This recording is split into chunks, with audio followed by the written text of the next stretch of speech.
Ravi de vous retrouver, ravi de retrouver Yves Gégaud. Marine Le Pen arrivera au pouvoir, sauf si First Document. Voici le livre donc qui sert de support à la campagne que vous menez donc à la tête de l'UDI pour ces élections européennes. Pourquoi avoir qualifié Marine Le Pen, puisqu'il s'agit du sujet que vous traitez, d'enfant du fascisme? Oh, je crois que l'histoire et les historiens savent bien que l'extrême droite est l'extrême droite.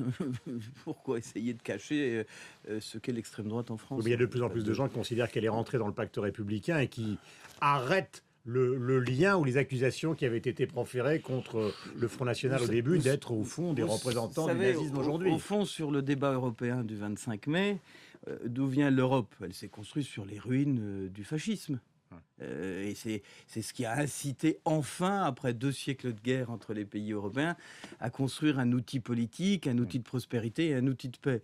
Aujourd'hui, la vraie question, et c'est celle que pose Marine Le Pen, est-ce qu'on détruit cet outil? Est-ce qu'on en sort? Ou Non, mais j'en reviens à la qualification. Vous considérez sérieusement qu'elle est une enfant du national-socialisme? Je considère sérieusement que l'extrême droite française est l'héritier de notre histoire et que dans notre histoire, le fascisme, le pétainisme a enfanté l'extrême droite. Enfin, à ma Et donc connaissance, la distance qu'elle essaie de prendre par rapport à son père, vous n'y croyez pas? Je parle sur le plan idéologique.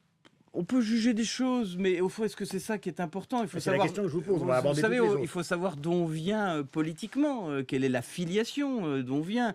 L'extrême droite de 2014 n'est pas l'extrême droite de 1940, mais pourtant il y a des fils conducteurs. Pourtant, les alliances politiques que le Front National est en train de nouer un peu partout en Europe, sont avec des partis qui, pour certains, se reconnaissent directement de cet héritage-là.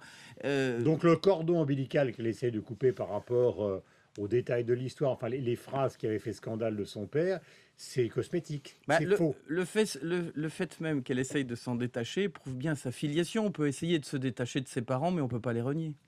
La question que vous posez dans le livre, c'est Marine Le Pen arrivera au pouvoir, sauf si. Sauf si quoi?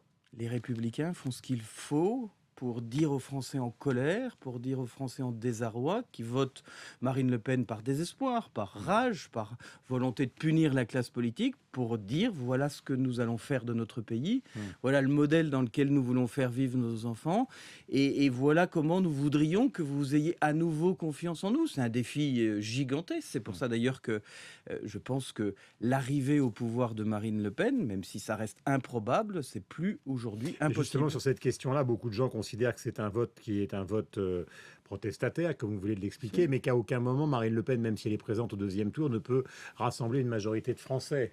Donc vous êtes un des rares à mettre en scène l'hypothèse inverse. Moi, je n'ai pas la mémoire courte. Moi, je me souviens du 21 avril 2002, où tout le monde nous expliquait, en tout cas le 20 avril, que jamais le Front National ne serait au deuxième tour. Jean-Marie Le Pen a pris une raclée. Avec les mêmes arguments que vous, on nous expliquait que jamais il ne passerait la barre de l'élection présidentielle. Il était au deuxième tour. Donc, de temps en temps, quand il y a une conjonction de phénomènes, ce qui paraît improbable, je le dis dans mon livre, c'est improbable, mais ce n'est plus impossible. Regardez les sondages, écoutez ce qui se dit autour de vous. Moi, j'écoute les Français, je les connais, les Français qui votent pour le Front National. Je dirais même que je les comprends, ces électeurs. Ils sont face à un pays qui n'apporte pas de réponse, face à des élus qui disent à peu près tous la même chose, ou qui en tout cas semblent dire la même chose depuis des années, sans régler les problèmes. Et il faut dire que le Parti socialiste et François Hollande a ajouté à cette incapacité à régler les problèmes une espèce de paroxysme tout à fait effrayant.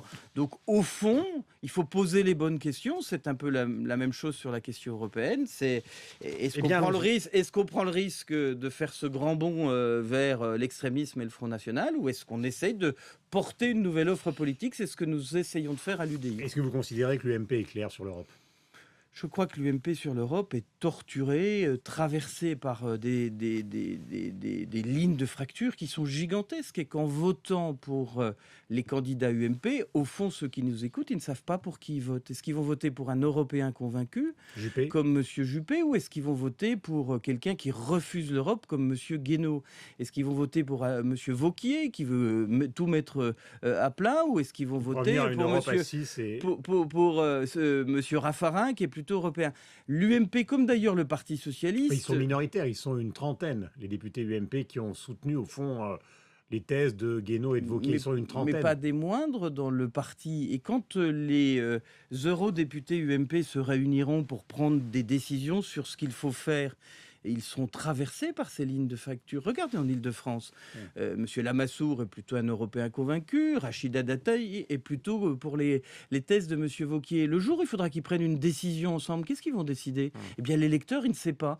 Moi, je crois que quand on est électeur, on veut savoir où va aller celui que vous allez désigner. Vous les connaissez bien. Est-ce que vous considérez, par exemple, que Copé devrait sortir de l'UMP ceux qui, justement, contestent la ligne officielle du parti? Parce qu'il y a quand même une ligne officielle qui est plus proche de la vôtre que de celle de Wauquiez. Aujourd'hui, je préside l'UDI. Je sais. Donc, ça m'occupe déjà beaucoup sur ce sujet. Je considère que l'UMP, je connais bien l'UMP, j'y ai siégé et c'est une des raisons pour lesquelles j'ai quitté l'UMP, sur la question européenne n'est pas clair et que ce manque de clarté sur la question européenne est un vrai problème pour les électeurs qui ne sauront pas s'ils envoient à Strasbourg des députés qui veulent faire avancer l'Europe ou des députés qui veulent démonter l'Europe. Mais c'est assez fondamental parce que le Front National prospère aussi sur l'absence de clarté du discours politique d'un certain nombre de nos compatriotes. Et pour le coup, pardon Guillaume Durand, mais le Front National, il est clair sur l'Europe. Ils veulent démolir l'Europe. Eh bien, l'UMP n'est pas clair, le PS n'est pas clair. Nous sommes les seuls à être clairs, si j'ose dire, de l'autre côté, pour dire nous, on veut aller de l'avant, parce qu'au fond, c'est en allant de l'avant qu'on protégera les Français. Les dirigeants de l'UMP, le soir du 25 mai, vont comptabiliser forcément pour être devant le Front National. S'ils ont besoin, ils vont comptabiliser vos résultats, ceux de l'UDI, avec les leurs, pour passer devant Marine Le Pen. Est-ce que vous accepterez ce décompte qu'on peut déjà deviner? Moi, on vote pour l'Europe le 25 mai. Si on fait du 25 mai le tour de chauffe de 2017, qu'est-ce qu'on dit aux Français? Vous les connaissez aussi bien que moi, c'est ce qui va se passer. Mais c'est pas parce que c'est ce qui va se passer que je l'accepte sans rien dire. Quand on vote sur un sujet qui est le sujet crucial de notre avenir et de la place qu'aura la France dans le monde au 21e siècle, est-ce qu'il faut...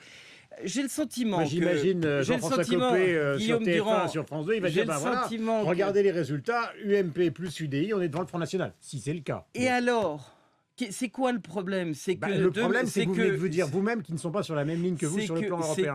Bien sûr, c'est pour ça qu'on a créé l'UDI, c'est pour ça qu'on est un parti indépendant. Mais nous sommes dans l'opposition, donc si on veut au soir du 25 mai dire quelles sont les forces de l'opposition et qu'on additionne les listes UDI Modem plus les listes UMP pour dire l'opposition en France, c'est ça, ce sera très juste. Mais au fond, la question, c'est que le 25 mai, c'est pas le tour de chauffe de 2017. Moi, je dis aux Français qui nous écoutent, mais si vous votez en pensant que de mettre Marine Le Pen en tête ou de ne pas mettre Marine Le Pen en tête, ça changera 2017, mais ça ne sert à rien. Parce que l'élection du 25 mai, elle est juste européenne. Et au fond, au-delà de la soirée électorale que vous évoquez, la conséquence de cette élection sur la vie politique française, elle sera nulle. Mais si je vous pose cette question, c'est qu'au municipal, vous avez obtenu de bons résultats. Avec l'UMP, avec le Modem, c'est vrai. D'accord, vous avez obtenu de bons résultats. Et on a l'impression que du côté de l'UMP, ils vous traitent un peu comme une force d'appoint. Alors qu'en fait, dans les villes de plus de 10 000 habitants, je crois qu'il y a une trentaine de villes de plus de 30 000 habitants que vous allez gérer, etc. Sur les 160 villes de plus de 9 000 habitants qui ont été gagnées par l'opposition, nous en avons gagné 53. D'accord, c'est important. Donc est-ce que vous pouvez considérer n'être simplement que la force d'appoint de l'UMP dans les batailles d'abord dans la bataille européenne et après dans les batailles qui viennent? Parce que c'est ça. Nous, notre objectif, c'est de convaincre les Français, pas l'UMP, les Français, que nous sommes à la fois une force indépendante, clairement dans l'opposition et que nous avons vocation à gouverner le pays. Et ce que nous voulons, c'est nous préparer à offrir une alternative politique à la gauche, une alternative politique à une immense partie de l'UMP dont les lignes ne nous conviennent pas, et bien sûr une alternative politique à Marine Le Pen. Donc vous n'êtes pas une force d'appoint. Nous ne sommes une force d'appoint de personne, et nous ne parlons pas seulement stratégie politique vis-à-vis de tel ou tel. On veut parler au pays pour dire aux Français, il y a un espoir. Vous n'êtes pas condamné à voter Marine Le Pen pour régénérer la vie politique, parce que si vous le faisiez, ce serait l'explosion du pays et une catastrophe pour nos enfants. Nous voulons, nous, au centre, sur la base de ce qu'a construit Jean-Louis Borloo à l'UDI, offrir aux Français un nouveau modèle de société, de nouveaux visages, parce que je crois qu'il y a de nouveaux leaders qui sont attendus, et évidemment apporter des solutions. C'est ce que je m'efforce de faire dans mon livre, où je propose des pistes qui sont des pistes de réformes profondes, structurelles, ambitieuses, pour donner à notre pays ce qui est nécessaire, c'est-à-dire l'adapter au monde qui change. Mais justement, dans le contexte politique d'aujourd'hui, beaucoup de gens ont remarqué que pas mal de responsables de l'UDI se sont abstenus dans le fameux vote donc sur sur les 50 milliards. Donc là encore, on se repose la question de la nature politique de ce que vous venez d'expliquer.